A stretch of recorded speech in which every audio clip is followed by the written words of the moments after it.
Hello. अब हम पढ़ेंगे post fertilisation changes in polysiphonia. मतलब निषेचन के बाद में पॉलीसाइफोनिया के अंदर क्या क्या चेंजेस आते हैं, क्या क्या बदलाव होते हैं, या क्या क्या लाइफ साइकिल के आगे क्या क्या प्रक्रियाएं होती है उसके बारे में।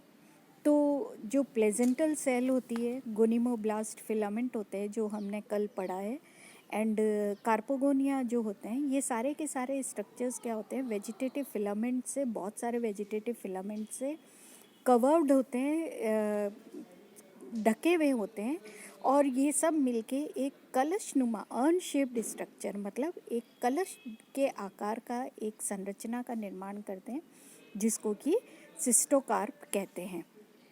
इस डायग्राम के अंदर देखो आप, ये प्लेजेंटल सेल्स, फिलामेंट्स वगैरह सब मिलके एक कलश लाइक स्ट्रक्चर का निर्माण कर रहे हैं, जिसको कि सिस्टोकार्प कहते हैं, as it is seen in figure 3.136E। ठीक है। तो आउटर कवरिंग, जो इस सिस्टोकार्प के जो बाह्य आवरण होता है, जो बाह्य कवरिंग होती है, उसको पेरिकार्प कहते हैं, और इस सिस्टोकार्प का जो डिप्लॉयड वाला पार्ट होता है उसको कार्पोस्पोरोफाइट कहते हैं। ठीक है।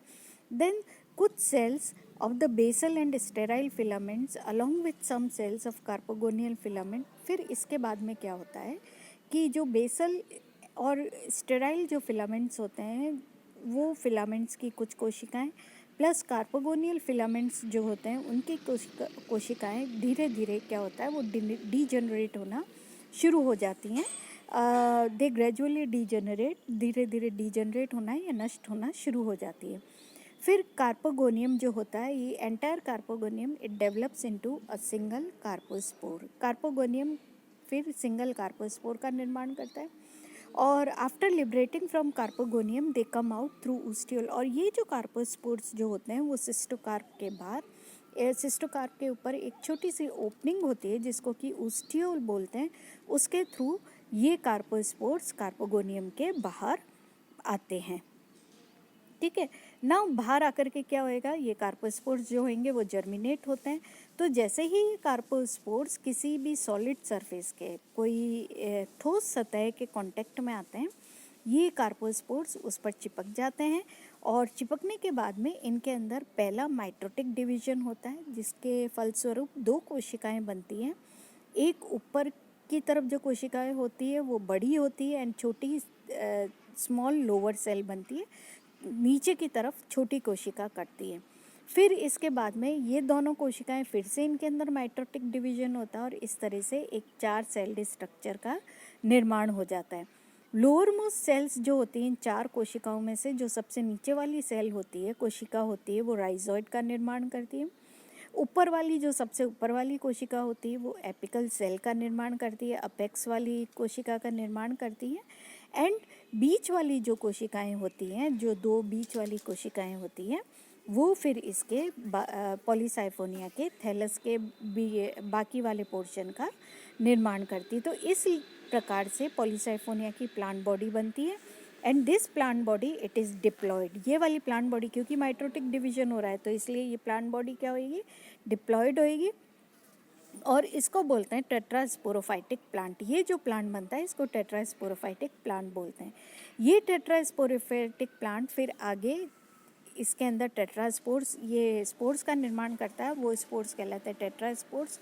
ये जो टेट्रास्पोर्स होते हैं, तो इस तरह से पॉलीसाइफोनिया की इसके अंदर 4 टेट्रास्पोर्स प्रोड्यूस होते हैं एक टेट्रास्पोरेंजिया के अंदर।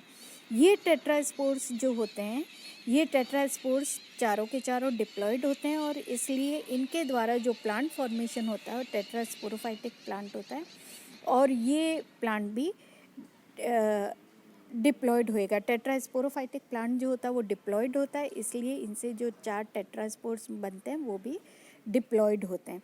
तो इस तरह से पॉलीसाइफोनिया की लाइफ साइकिल के अंदर उसके जीवन चक्र में 3 फेजेस डिस्टिंक्ट होती है, diploid tetrasporophyte, haploid gametophyte and diploid carposporophyte.